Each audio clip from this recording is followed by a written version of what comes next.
વિદ્યાર્થી મિત્રો, આપણે એવી નોંધ પણ જોઈ લઈએ કે જે આપણને એક્સરસાઇઝ 1.1 માટે કામ આવે. ગણની અંદર સભ્ય આવેલો હોય તો એને સંકેતમાં આ રીતે ઈ જેવો સંકેત છે એને બિલોંગ્સ ટુ બોલાય. બરાબર, તો એ સંકેત સ્વરૂપે ઉપયોગ કરવામાં આવે છે. વંચાય બિલોંગ્સ ટુ. બરાબર, બિલોંગ ટુ એવું વંચાય છે.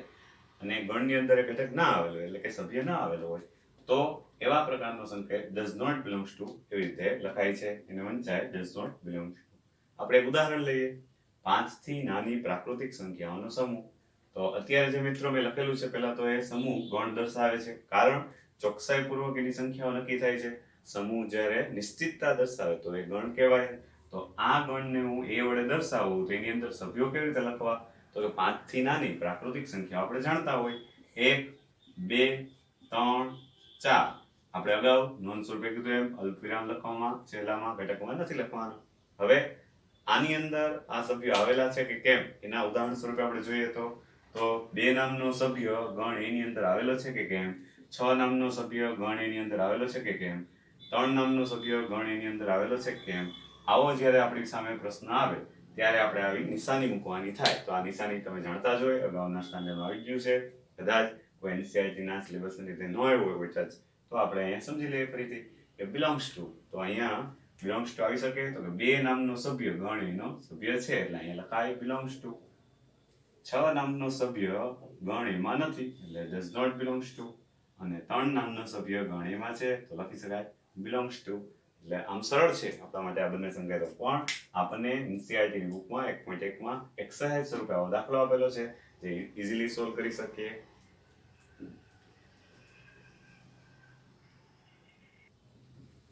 હવે મિત્રો, ગણ દર્શાવવાની કેટલીક રીતો જોઈએ કે યાદીની રીત, યાદ કરી કરીને લખવાની જે મેથડ છે ગણના, એમાં એ પ્રકારની યાદની રીત કહી શકાય.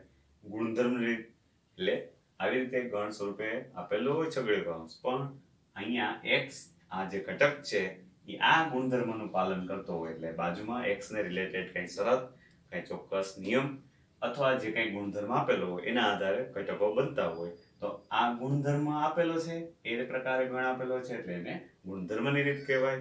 બરાબર, અને એ પ્રકારે ગુણધર્મનો ઉપયોગ કરીને આપણે બનાવી શકીએ. એટલે આપણને બંને પ્રકારના દાખલા આવડશે કે યાદીની રીત તૈયાર કરો તો એ ગુણધર્મ યાદીની રીત તૈયાર કરવાનું, યાદીની રીતે ગણ આપેલો હોય ગુણધર્મ રીતે તૈયાર કરો તો એ પણ કરી શકીએ આપણે. એના માટે એક ઉદાહરણ જોઈએ. 5 થી નાની પ્રાકૃતિક સંખ્યાઓ નો ગણ. તો આવા પ્રકારનો ગણને આપણે યાદીની રીતે તૈયાર કરવો હોય તો હમણાં જે આપણે ઉદાહરણ વિચાર્યું 5 થી નાની પ્રાકૃતિક સંખ્યાઓનો ગણ, એમાં યાદીની રીતે તૈયાર કરો એનો મીનિંગ યાદ કરી કરીને પ્રાકૃતિક સંખ્યા કરીએ યાદ તો 1, 2, 3, 4, 5, 6, 7. પણ અહીંયા તો 5 થી નાની છે, આ એનો ચોક્કસ ગુણધર્મ છે. તો પછી ગણ એની અંદર આ જે રકમ આપેલી છે ગણ એ બનાવીએ તો કેવા સભ્યો લખી શકાય? 1, 2, 3, 4.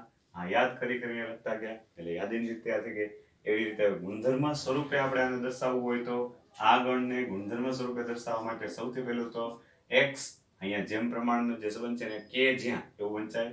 x કે જ્યાં x એ 5 થી નાની પ્રાકૃતિક સંખ્યા. સાવ સરળ થઈ જાય. 5 થી નાની પ્રાકૃતિક સંખ્યા એ જે ગુણધર્મ આપેલો છે એ જ અહીંયા લખી નાખું. કોઈ પણ રીતે લખી શકાય ગુણધર્મ રીતે. કદાચ વધારે કોઈને સ્પષ્ટતા ખાતર એવું લખવું હોય કે ગુણધર્મ મારે સર આ રીતે દર્શાવવો છે.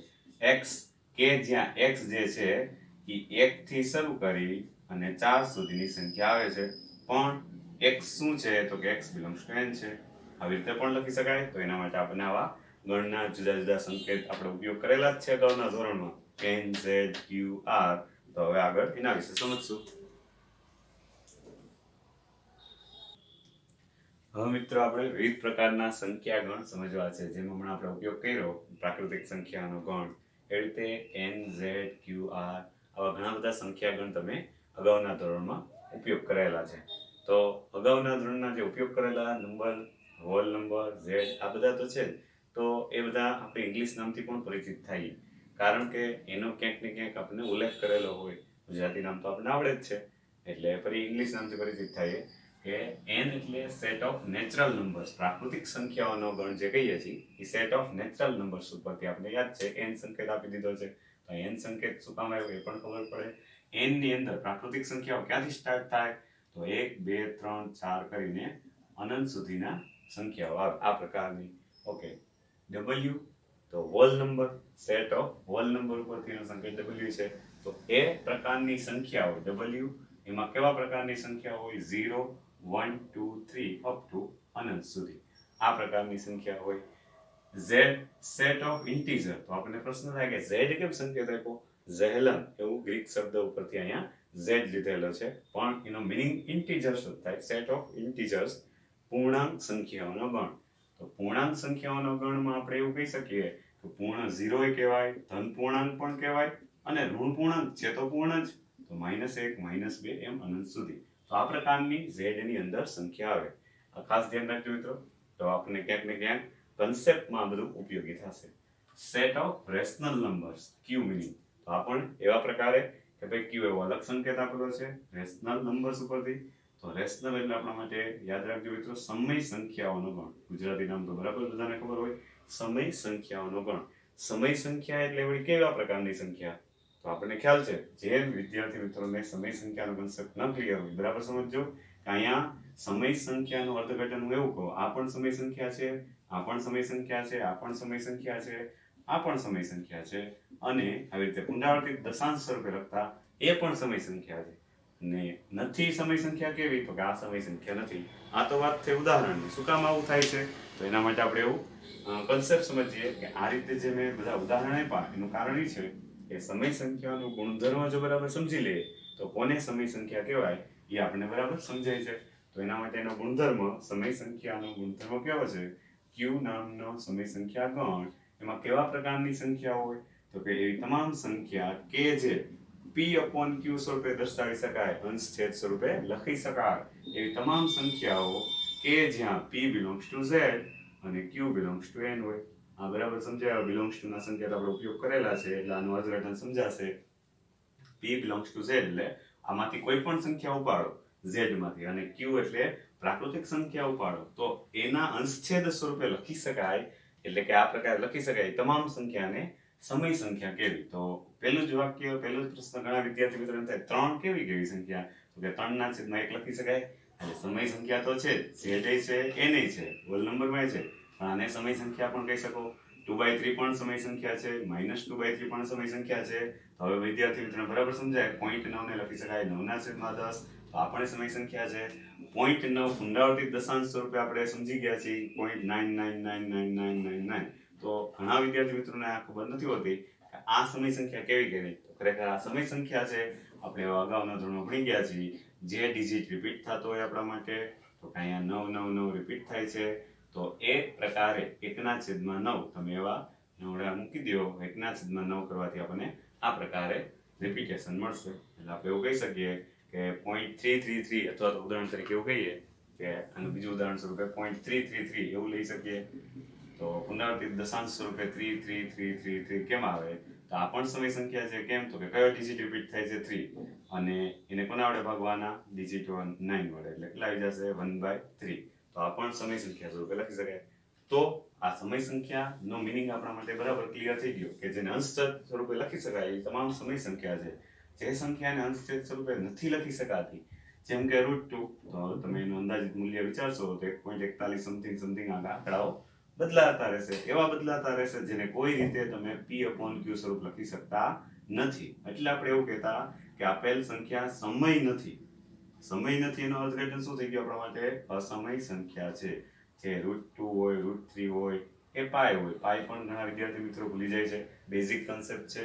જોજો, કોમ્પિટિટિવ એક્ઝામમાં બેઝિક કન્સેપ્ટનો ઘણી બધી વાર ઉપયોગ કરી લે છે કે પાય એટલે શું? તો ખરેખર પાયનું જે આપણે અત્યાર સુધી ધોરણ 10 સુધી ભણ્યા એ એપ્રોક્સિમેટ મૂલ્ય છે. પાય એટલે 22/7 કરવાથી એનું કંઈક ને કંઈક દશાંશથી સુધી સાચું મળે, અથવા તો પાય એટલે એપ્રોક્સિમેટ મૂલ્ય 3.14 સમથિંગ. પણ આ પૂર્ણ નથી. પાય ઇઝ ઇક્વલ ટુ 3.14 નથી. એટલે એમ ના કહી શકાય કે પાય બરાબર 3.14 આપણે લેતા તો એ જ આપણું મૂલ્ય. એના પછી ઘણા બધા મૂલ્યો આવે જેમ કે 14159 અપ ટુ અહીંયા અનંત સંખ્યાઓ આવે રાખે છે. તો એના ઉપરથી આપણે એવું કહી શકીએ કે પાય અસમય સંખ્યા છે. હવે અસમય સંખ્યાઓને ક્યાં દર્શાવી? આ સમય સંખ્યા ગણમાં તો લખી શકાય એમ નથી. તો એના માટે આપણે એક નવો ગણ બનાવ્યો જે ઉપરની તમામ સંખ્યાને સમાવે છે.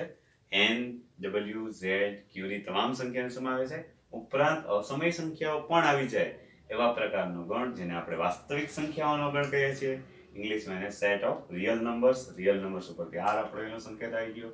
તો વાસ્તવિક સંખ્યામાં કેવી સંખ્યા હોય તો એમ કહી શકાય સમય પ્લસ અસમય, કારણ કે સમયમાં બધી આવી જાય ઉપરની, એટલે સમય સંખ્યાઓ પ્લસ અસમય સંખ્યાઓ હોય.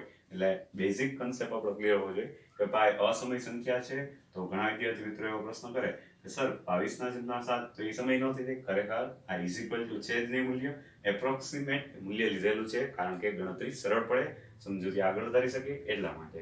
ઓકે, નેક્સ્ટ એના પછી irrational number set. Irrational number set એટલે અલગ પ્રકારે સમય સંખ્યાઓ તો છે જ, એવી રીતે અસમય સંખ્યાનો ગણ બનાવેલો છે. તો સેટ ઓફ ઇરેશનલ નંબર, જેને આપણે ટેક્સ્ટ બુક સેટ એ ટી વડે દર્શાવેલું છે, ઘણીવાર આઈ વડે દર્શાવીને કહેવામાં આવે કે ઇરેશનલ નંબરનો સેટ સમજવો. તો બે સાચું છે આપણા માટે. તો એમાં કેવી સંખ્યાઓ હશે તો એમાં તમામ અસમય સંખ્યાઓ આવેલી હશે. સમય સંખ્યાઓનો એમાં સમાવેશ થતો નથી, જેમ કે √2, √5, પાઈ, આવી બધી અસમય સંખ્યાઓ આવેલી છે. બરાબર. હવે એના પછીનો જે ગણ છે એ તમારા માટે નવો છે વિદ્યાર્થી મિત્રો. આમ કહી શકાય n z q r. આ અત્યાર સુધી સૌથી મોટામાં મોટો ગણ હતો. તો એનાથી એક મોટો ગણ છે જે આગળ જતા આપણે આખું ચેપ્ટર ભણશું, કોમ્પ્લેક્સ નંબર, એટલે કે સંકર સંખ્યાઓ. તો સંકર સંખ્યા તમારા માટે નવી જ છે, કાલ્પનિક સંખ્યાઓ સાથે જોડાયેલી વાત છે, પણ અત્યારે જાજી ચર્ચા નહીં કરીએ. અત્યારે ખાલી સમજવા માટે કે C4 કોમ્પ્લેક્સ નંબર થાય અને કોમ્પ્લેક્સ નંબર સંખ્યા ગણમાં સૌથી મોટામાં મોટો ગણ છે, એટલું જ ધ્યાનમાં રાખશું. આ ગણ જે જોયા મિત્રો એમાં આપણને ખબર છે આમાં તો પ્રાકૃતિક સંખ્યા 1 2 3 થી એટલે બધી ધન પૂર્ણાંક સંખ્યાઓનો ગણ એવું પણ લખેલો હોય. હોલ નંબર 0 નો સમાવેશ થાય અને ધન પૂર્ણાંક સંખ્યાનો સમાવેશ થાય, એ તો ખ્યાલ છે. હવે અલગ રીતે ઘણીવાર સંકેતનો ઉપયોગ કરવામાં આવે આના માટે. z એટલે તમામ પૂર્ણાંક સંખ્યાઓનો ગણ. 0 એ આવી જાય, ધન પૂર્ણાંક આવે, ઋણ પૂર્ણાંક આવે. તો એના માટે આપણે શું કરીએ કે ભાઈ ઘણીવાર આવી રીતે સંકેતનો ઉપયોગ થાય કે અહીંયા z પ્લસ લખેલું હોય. z પ્લસ સિક્યુરિટીની વાત નથી, z અને એમાં આવેલી તમામ ધન સંખ્યાઓ. તો આવા પ્રકારના સંખ્યા ગણ શું સમજવાનો થાય તો આનો જ એક નાનો ભાઈ થાય જેમાં તમામ પૂર્ણાંક સંખ્યાઓ પણ જે ધન છે એ તમામ લેવી. તો 0 ના લઈ શકાય કારણ કે ધન ન કહેવાય, ઋણ પણ ન કહેવાય, તટસ્થ કહેવાય. તો ધન સંખ્યાઓ તમામ લેવી એટલે 1 2 3 4 અપ ટુ. તો એક પ્રકારે પ્રાકૃતિક સંખ્યાનો ગણ જ થયો, પણ આ રીતે લખાય. ઘણીવાર એ જ સંકેતનો આમ ઉપયોગ થાય z માઇનસ. તો આપણે સમજી શકીએ તમામ ઋણ પૂર્ણાંક સંખ્યાઓ કે જે -2 -1 સુધીની હોય. તો આ પ્રકારે z માઇનસ ઘણીવાર લખેલું હોય તો તમામ પૂર્ણાંક જે ઋણ દર્શાવે છે એવી આ ગણમાં લખી એનો મિનિંગ એવો થાય. એવી જ રીતે આમાં પણ ઉપયોગ કરવામાં આવે છે q માં. તો q માં ઉપયોગ કરવા માટે આપણે શું કરશું, q પ્લસ અને q માઇનસ. વિચારી જુઓ q પ્લસ એટલે શું, q માઇનસ એટલે શું. તો તમે વિચાર્યું હોય મિત્રો, q પ્લસ એટલે ધન સમય સંખ્યા ગણ. સમય સંખ્યા તો ખરી જ, પણ એમાં માત્ર ધન જ લેવાની થાય, ધન સમય સંખ્યાઓનો ગણ. એવી જ રીતે q માઇનસ ઋણ સમય સંખ્યા ગણ. એને અત્યારે આપણે આવી રીતે યાદી રીતે નહીં તૈયાર કરી શકીએ કારણ કે અનંત સંખ્યાઓ છે. ઋણ સમય સંખ્યાઓનો ગણ. તો આપણે વર્ણ સ્વરૂપે એને સમજી લીધું. આગળ જતા એનો યાદી રીતમાં પણ સમજશું, ગુણધર્મ રીતે કેમ લખવું અલગ રીતે. એવી જ રીતે વાસ્તવિક સંખ્યાઓના ગણમાં પણ વિચારો તો મિત્રો, વાસ્તવિક સંખ્યાના ગણમાં પણ આવી રીતે r પ્લસ ઘણીવાર લખેલું હોય, r ની ઉપર પ્લસ દર્શાવેલો હોય આવો સંકેત. તો આનો મિનિંગ એમ સમજવાનો, વાસ્તવિક સંખ્યા તો ખરી પણ એમાં આવેલી તમામ ધન વાસ્તવિક સંખ્યાઓ. તો ધન વાસ્તવિક સંખ્યાઓ ક્યાં આવે આ સંખ્યા રેખા ઉપર, વિચારી જુઓ તમે. સંખ્યા રેખા ઉપર આપણે દર્શાવી તો ક્યાં દર્શાવી, તો તમે વિચાર્યું હોય એક સંખ્યા રેખામાં કેમ લખી શકાય. તો અહીંયા સંખ્યા રેખામાંથી મેં 0 દૂર કરી દીધા કારણ કે 0 અત્યારે લખતા નથી એટલે એને આવી રીતે દૂર કરીને લખેલા છે. તો r પ્લસ આપણે સમજતા હતા એમ તમામ ધન વાસ્તવિક સંખ્યાઓ, એટલે અહીંયા પણ ધન હોય, અહીંયા ધન હોય, આ બધી ધન વાસ્તવિક સંખ્યા દર્શાવે છે. તો આ ભાગ હું ડાર્ક કરી શકું. આ ભાગ ડાર્ક કરું એટલે તમને ખબર પડે કે મેં જે દર્શાવેલું છે r પ્લસ દર્શાવેલું છે. r પ્લસ નો મિનિંગ જ એવો થાય તમામ ધન વાસ્તવિક સંખ્યાઓ. તો એમાં 0.1 નામની સંખ્યા પણ સમાવેશ થાય, 100 એ સમાવેશ થાય, કે 1.5 એ સમાવેશ થાય, કે √2 પણ સમાવેશ થાય. તો આવી તમામ ધન વાસ્તવિક સંખ્યાઓને આપણે અત્યારે સંખ્યા રેખા ઉપર સમજીએ. પછી આગળ જતા ગુણધર્મો કેમ લખવું એ સમજશું. r માઇનસ ક્યાંય લખેલું હોય તો એનો અર્થઘટન તમે બરાબર સમજી શકો. હવે r માઇનસ એટલે વાસ્તવિક સંખ્યા ખરી પણ ઋણ હોય એવી જ જોઈએ છે આપણે વાસ્તવિક સંખ્યા. તો તો 0 નથી લેવાના. 0 પછીની તમામ ઋણ વાસ્તવિક સંખ્યાઓ એટલે આ પ્રકારની બધી જ અનંત સુધીની તમામ ઋણ વાસ્તવિક સંખ્યા અને માઇનસ ઇન્ફાઇનાઇટ લખાય, અહીં ઇન્ફાઇનાઇટ લખાય. તો આવી તમામ ઋણ વાસ્તવિક સંખ્યાઓ આવેલી કહેવાય. -0.1 આવેલી, -1000 આવેલી, -√3 પણ આવેલી છે. તો આ રીતે સંખ્યાઓ ગણનો ઉપયોગ કરવામાં આવે છે. તો વિદ્યાર્થી મિત્રો, આપણે જીએસસીબી ટેક્સ્ટ બુક જે ગૂગલમાં સર્ચ કરશો તો આપણને ટેક્સ્ટ બુક પણ મેથ્સની મળી રહેશે 11thની ન્યૂ કોર્સની, અથવા તો હું પણ પીડીએફ સ્વરૂપે તમને લિંક શેર કરી દઈશ. તો એ ડાઉનલોડ કરી અને એક્સરસાઇઝ 1.1 ના 2 દાખલા, પહેલો બીજો, વિદ્યાર્થી મિત્રો જાતે કરી શકે આટલી થિયરી સમજ્યા પછી. અને નેક્સ્ટ વિડીયો માટે આપણે આગળ પછી મળીશું અને આગળ ચેપ્ટર 1 પૂરું કરીશું. ત્યાં આપણે ખ્યાલ આવી જશે કે 11th સાયન્સમાં મેથ્સ કેટલું સરળ છે. ઓકે, બાય, મળતા રહેશું પછી.